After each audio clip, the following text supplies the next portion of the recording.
Chelsea Football Club and Mauricio Pochettino confirmed that Chelsea are already doing business for January, and we've got the press conference breakdown from Chelsea versus Brentford. We're going to talk about the three biggest aspects and takeaways from that. We've got Fabrizio Romano coming out with two little bombas, in the words of Lee Gunner. Number one, Romelu Lukaku's release clause basically from Chelsea. The number gets confirmed. And number two, Chelsea said not for sale for Mykhailo Mudryk. There were a host of clubs that wanted him. We're going to dive into that. We're going to say what that means, and we're going to talk about it in detail. Let's get into it. Welcome to the Kavkas View, You already know what it is. You've got the running order. You know what we're going to talk about, so I'm not going to waste time and I'm just going to get straight to the rent. Number one, if you made it this far, I need you lot to support the cause and hit that like button. Best way you can support me. Number two, if you're new, subscribe. You made it this far. And number three, if you want extra content from the Kavkas View, in the pinned comment is my TikTok. On there, I speak about the big six clubs. I make videos in quick, short content form, and it's the best way that you guys can get extra content from me. But now, I'm not wasting your time. I want 1,000 likes on this video. Can we make sure we do that? Make sure you do it. Let's move on. I think we need to start with the transfer news, and then we're going to go into the press conference and do the preview for Chelsea versus Brentford. But first thing we're going to talk about is Romelu Lukaku. Romelu Lukaku scored again last night. All right, for those of you that aren't counting, it's 13 goals and assists in 14 games. Romelu Lukaku looks lean, he looks motivated, and he looks brilliant at this moment in time in doing what he does best, scoring goals. Problem is, we couldn't have kept Romelu Lukaku because, like I said before, you can't trust him. One day he's going to be telling you he's ride or die for you. Next minute, he's doing interviews behind your back trying to get out of the club. Plotting.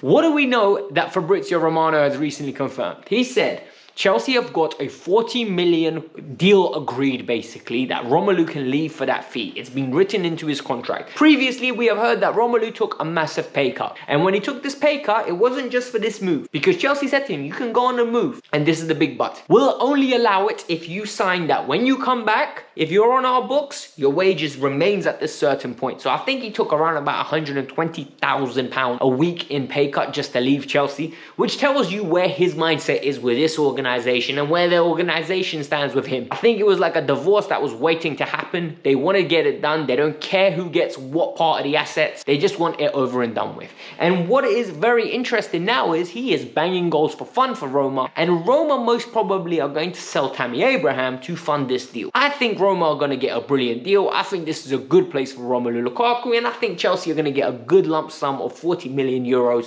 to put onto the books to try to almost get some money back for this player. Yes, we got here and there loan fees, but the reality is this has been a major flop, and I'm really happy we're putting it behind us. But it's good to see Rom that is doing something good for himself, because he's a good player, but he just didn't fit our system. Mykhailo Mudryk is a player that is very interesting. Misha, at this moment in time, has been getting a lot of propaganda. And it's not only from the club that are trying to get their interactions, but it's from the fan base. The fan base have really grown to love him. Whereas you had that Muppet from TalkSport, I think Andy Jacobs or whatever his name is, coming out with nonsense such as, he's the worst player to ever kick a ball at Stamford Bridge. I can guarantee he ain't going to be good enough. Now too, everyone's, oh my God, you know what? He's really improved. Pochettino's developed him.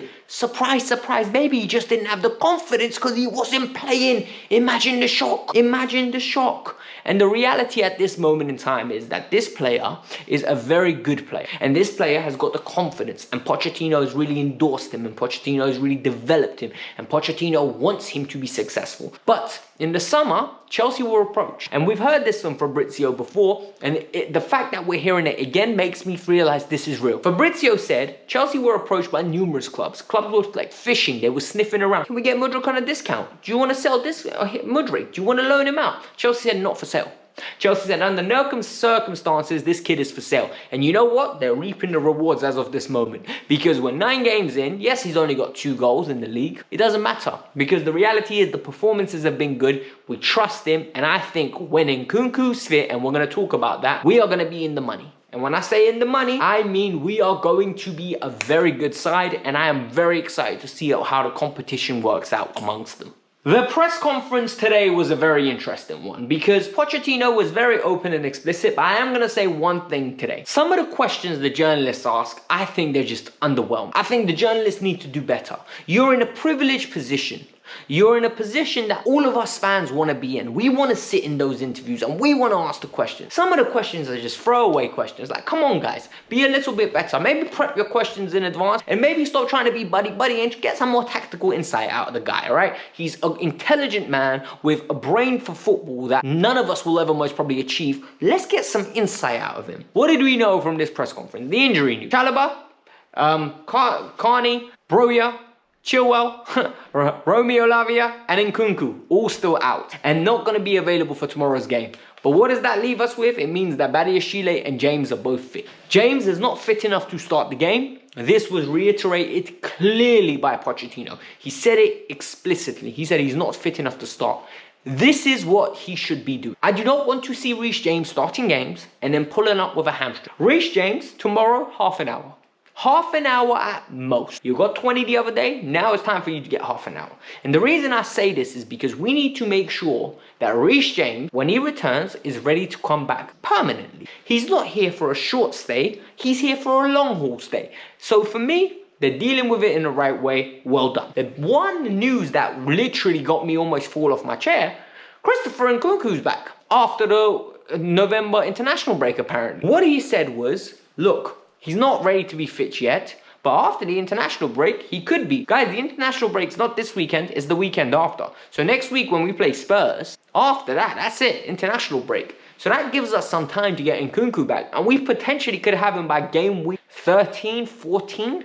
Because we know he's not going to get dashed in straight away at game week 11. But he is going to play afterwards to build up his match fit. That is phenomenal news. Like, honestly, sitting here and thinking about that just gets me very happy because it means we've got good players returning. And not only that, we've got quality, proven quality returning. Can't wait to see Nkunku in the Chelsea shirt. I'm desperate for us to get someone that's prolific and consistent. Let's hope that the Bundesliga goals translate into the Premier League. But the fact that he's back, I'm really excited about that. Christopher Nkunku, return date set after the international break. I'm very excited. Pochettino started talking about interesting things as well. And one of the things he mentioned is we're already looking for forward alternatives for January. We've had discussions basically. That's what he said along those lines. And for me, it's like, hold on, big man. We just spent more money than we've ever spent before. More than anyone's ever spent before. We're going to buy more players. But what I find interesting is it's forward. I think the club are looking for a centre half. I think they're looking for a keeper. And I think they're going to be looking for a striker. And this striker is going to be a number 9. None of this nonsense where he's a 10, he's a winger. I think he'll be a flat out number 9. I think the club know they are fully occupied in the positions behind the striker. I believe they got Nkunku, I believe they got Mudryk, I believe they got Sterling, and they are happy with Cole Palmer. As a collective, they think they're fine in that position. They need the number 9. I don't think the club is as convinced by Broja and Jackson at this moment in time as we are hearing from the club. Pochettino called Broja a special player. He said Jackson could develop into a great striker. He's been saying the good stuff, but I think at this moment in time, he wants a consistent, proven number 9. A Victor Rossen, maybe an Ivan Toney. Guys, I've got no problem with this. As long as the club is spending money wisely and on quality players, I'm not moaning. And the reason I'm not going to moan is because I want my club spending money. Like, there are so many people, oh my god, you're just throwing money around. No, my club generates funds. Now it's time for them to spend it in an eloquent and smart manner. There needs to be some plan to it. And we need a striker. And we need a centre-half for life after Thiago Silva. Because it looks like Wesley Fofana won't be back anytime soon. And we need a goalkeeper. They're using their brains and they're trying to buy players in the right manner. It means players will be getting sold. But in this case, what I also found interesting was the debate around the penalty. Because for me, he said a few things there that I was like, Poch, that doesn't make sense. And none of those journalists picked up on it because they're too busy asking him if his anniversary is going to be disrupted with his wife and if Pochettino's upset and how he's going to deal with her. No, bruv, how is he going to deal with this penalty situation? That's what we need to know. So what he explained is, he was like, if Cole's on the pitch, he's taking the penalty. If not, I have faith in Sterling and I have faith in others. But then he said they're allowed to debate and discuss. So I don't understand. Is Cole Palmer the designated penalty taker? From my understanding of Pochettino's words, I think that's what he meant. All right, maybe there was a little translation. Maybe they didn't understand it because they weren't listening. Or maybe Poch just said it in subliminal messages. But from what I took away from his quotes, and it was Cole Palmer is the #1 penalty taker, and then I have faith in Nico and I have faith in Raheem. Both of them can take the penalty. And you know what? I'll be honest with you, I'm very happy with that decision. Cole Palmer, so far, 2 penalties, coolly put away. Like, I had no, problem in trusting him. After I saw him take that first one, I was like, this guy is ice cold. He has got the charisma of somebody that will step up and have no problem at all to bury penalties. I think sometimes the players like that are the ones you want taken. These players that just step up, I'm smashing it. If I'm taking a keeper with it, I don't like those pens. I want someone that has composure. I want someone that is cool, calm, collected. Because it will get to a point where it's a big penalty and you're smashing it ain't gonna work, all right? Because you're just gonna smash it over the bar. I need you to be cool. I need you to be collected. And Palmer's proven now on 2 occasions, big penalties, because trust me, every goal we score these days is big. We don't score many, so the fact that he had the opportunity to score him, honestly, I love it. Mwah, spasiba. For me, he's the right penalty taker. I haven't seen Jackson take any. I've seen Raheem take them. I don't like the way he takes penalties. So for me, Cole Palmer's the right way. Now, I'm going to tell you guys one thing.